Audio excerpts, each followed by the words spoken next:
Madam President. The senator from Georgia. Madam President, I rise tonight in a moral moment in our nation. As we debate this bill, so much is on the line.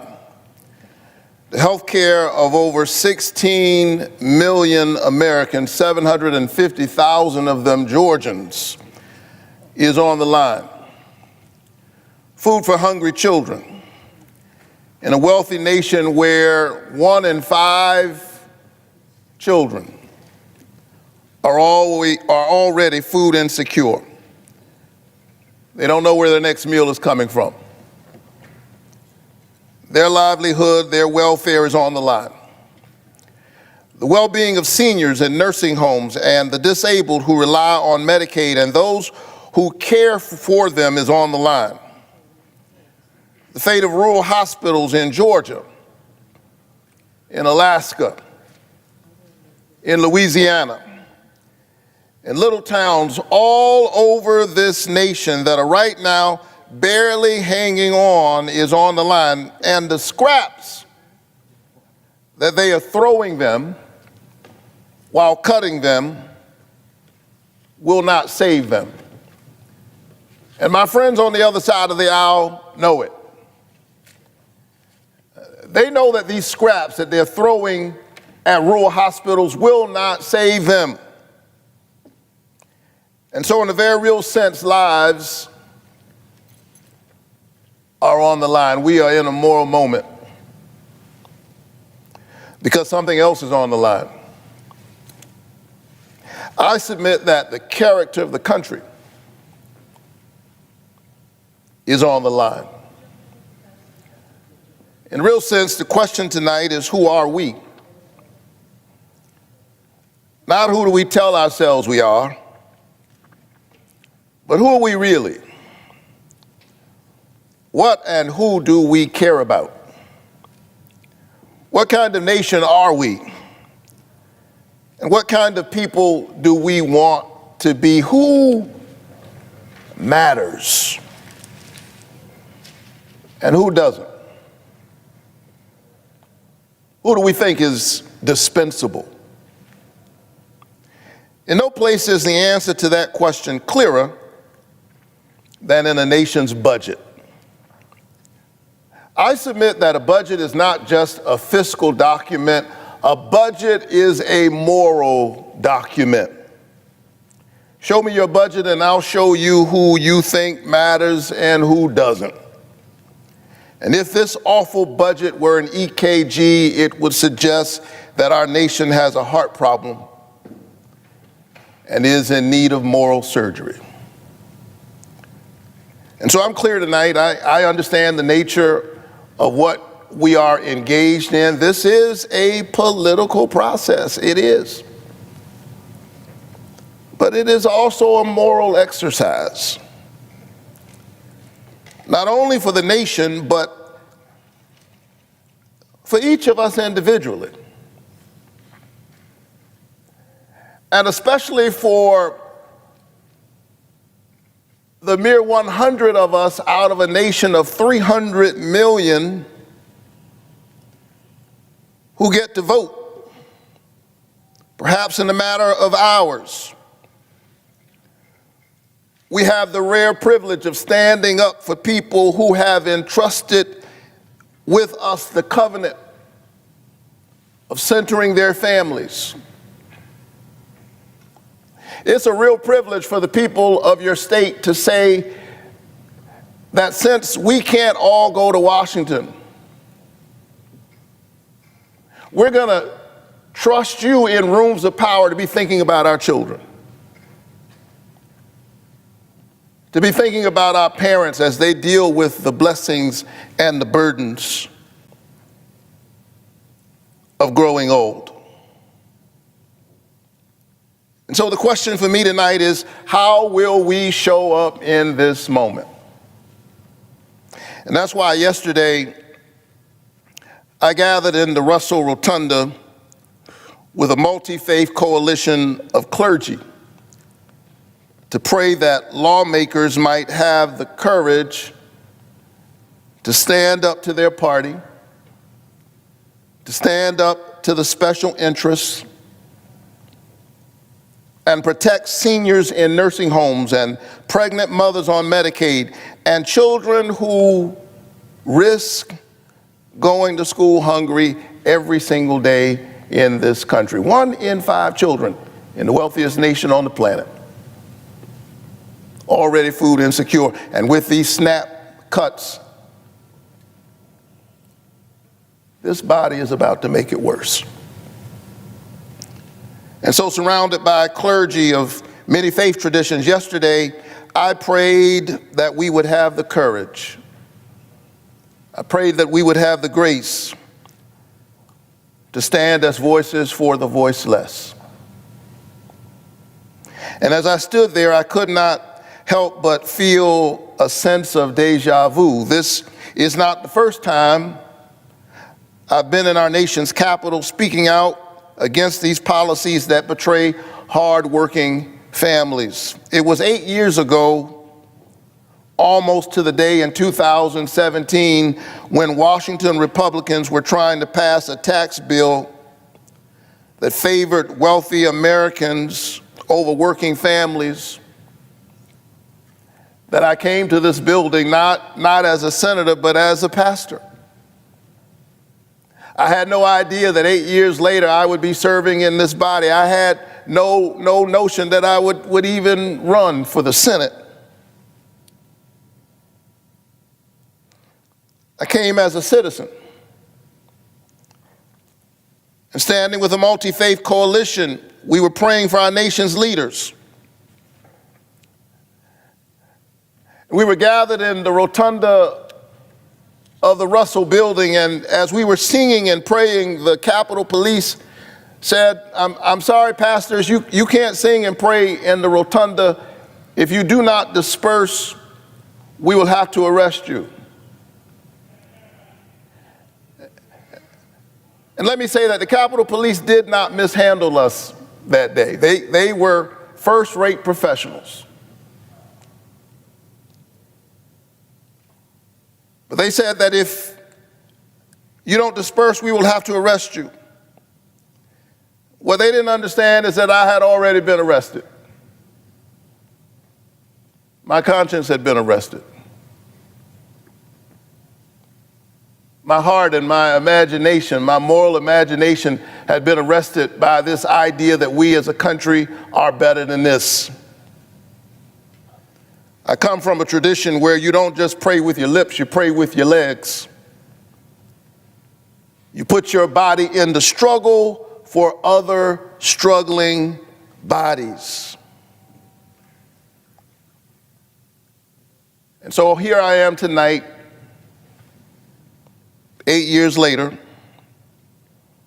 having transformed my agitation into legislation. I was arrested that day, but I have transformed my protests into public policy. 8 years ago, I was on the outside. Tonight, I'm on the inside, but it's the same fight. Some of us fight on the inside, some of us fight on the outside, some of us get to serve in the Senate or in the House, others are just watching at home tonight. But be really clear that we are in the same fight, whether we are on the streets or in the suites. Same fight. And in some ways, this is the same bill 8 years later, just worse. Like most horror movies, the sequel tends to be worse. We were here 8 years ago. Washington politicians were trying their best to gut the Affordable Care Act. Remember that? They were trying to gut the Obamacare out of political motives. Millions of Americans were spared. But tonight is the sequel to that horror movie. They are back to their old political tricks, trying to dismantle the ACA again with this legislation. It's the same fight, just worse this time. Instead of extending tax credits that would lower health insurance costs for the middle class, my friends on the other side are giving billionaires and the richest of the rich a tax cut. They are working real hard tonight to help billionaires because God knows they are having a hard time, apparently. And what that means is that 1.2 million Georgians and nearly 20 million Americans are going to see their health care premiums rise. That's what's at stake tonight. If they enact these deep cuts to Medicaid, as they are positioned not to extend these premiums, these tax credits, they are raising the cost of health care for all of us. Even if you are on private insurance, you are not safe. Your health care is about to go up. Your hospital might close because they're cutting these clean energy tax cuts. Your utility bills are about to go up. And so I have a question tonight. Who voted for that? Some of us are Democrats, some of us are Republicans, some of us are independents, some voted for one party, some voted for the other party. I get it, but who voted for that? Who voted for everybody's health care premiums to go up and their hospitals to close?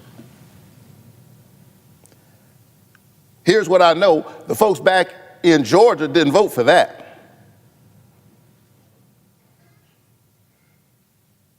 They voted for me and they voted for Donald Trump, but they didn't vote for that.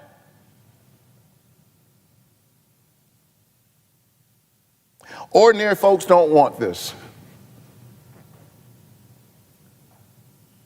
Just ordinary, everyday people who barely pay attention to politics, they don't want this. Even a Fox News poll, and you won't often hear me say that, but even a Fox News poll from this month found that Americans don't support this big, ugly bill.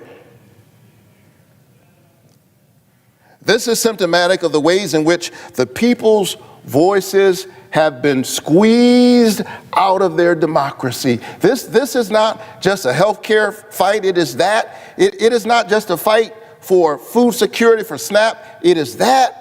But in the real sense, it is a fight for our democracy, whose voice gets to be heard in this chamber. That's what this is about, the character of the country. Ordinary Americans don't want to do this to our children. That's why they need to know that 71% of all Medicaid enrollees in Georgia are children. 71%. Taking away health care from kids to pay for tax cuts for billionaires. Now, let me be clear. I'm all for tax cuts. I believe working families deserve a tax cut, and I certainly don't want to see them face a tax hike this year. That's why I want to nearly double the child tax credit.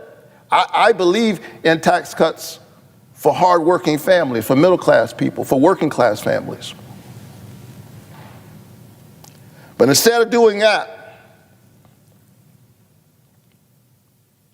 instead of helping working-class families who are struggling now against a 10% tax on everything and rising costs, we're now burdening our children by adding $3 trillion to the debt. We're taking away health care from kids and then burdening them with the debt. We are engaged in Robin Hood in reverse, this body of stealing from the poor in order to give to the rich. This massive transfer of wealth from the bottom to the top. Yeah, this is socialism for the rich. And when the people hear about it, guess what? They don't like it. Democrats and Republicans and independents, when the people hear about what's in this big ugly bill, they don't like it. And that's why the folks on the other side are trying their best to fast track it. That's why they're trying to pass it, and they haven't even finished writing it. They're twisting themselves in knots, making their members walk the plank under the threat of a primary to pass this big ugly bill. The American people do not want to rob our children of food and health care and then burden them with trillions in debt to give billionaires and wealthy corporations another tax cut. The people do not want this bill.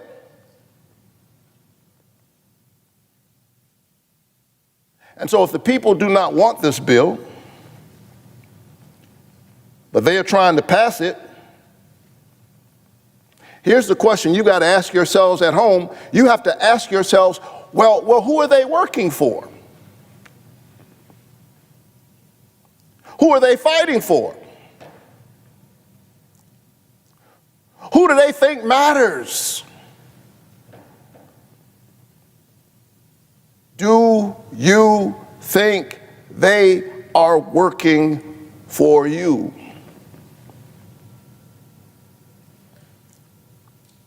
This is a moral moment,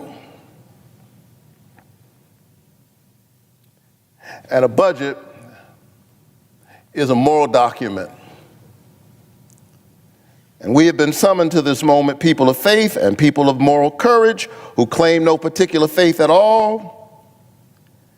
And maybe because I was here yesterday and 8 years ago for a similar fight with faith leaders, maybe because I'm a preacher and it's Sunday,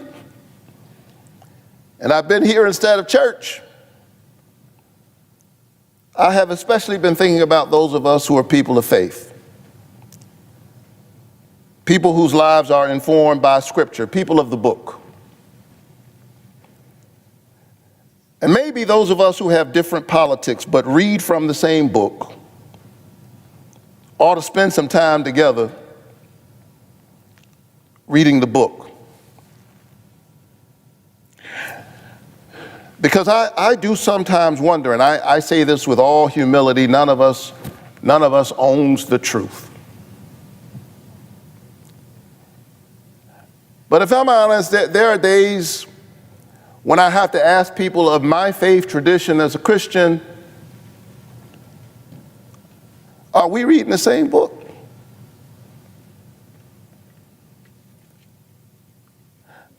The book I know says, I was hungry and you fed me. I was sick, I was in prison and you visited me. I was a stranger and you welcomed me. Inasmuch as you've done it to the least of these, you've done it also unto me. The book that I love says, learn to do good, seek justice, rescue the oppressed, defend the orphan, plead for the widow. Speak out for those who cannot speak, for the rights of the destitute.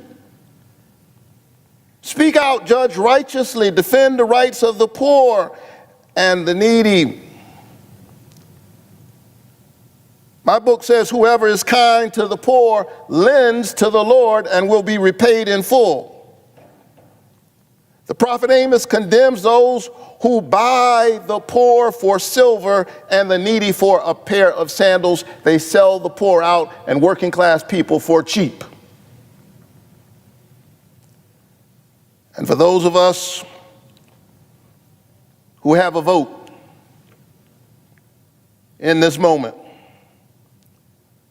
for my colleagues who are swinging on a moral dilemma,